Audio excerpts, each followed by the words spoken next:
রাজকীয় একটি সুজির হালুয়া তৈরি করব খুবই সহজভাবে এবং অল্প উপকরণেই। প্যানে 1 টেবিল চামচ ঘি দিয়ে এখানে কিছু বাদাম কুচি ও কিশমিশ চুলার কম আঁচে ভালোভাবে ভেজে নিব।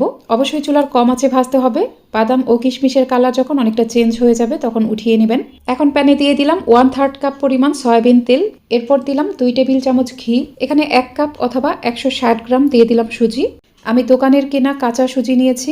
সুজিটাকে খুব ভালোভাবে ভেজে নিতে হবে।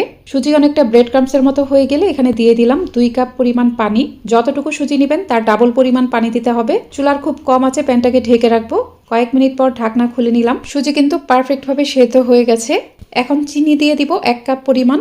এখানে চিনি ও সুজি সমপরিমাণ নিতে হবে। চিনি দেওয়ার পর এটা কিছুক্ষণ নাড়তে থাকতে হবে। চিনি সুজির সাথে মিশে যাওয়ার পর দিয়ে দিলাম 2 কাপ অথবা 280 ml পরিমাণ লিকুইড দুধ।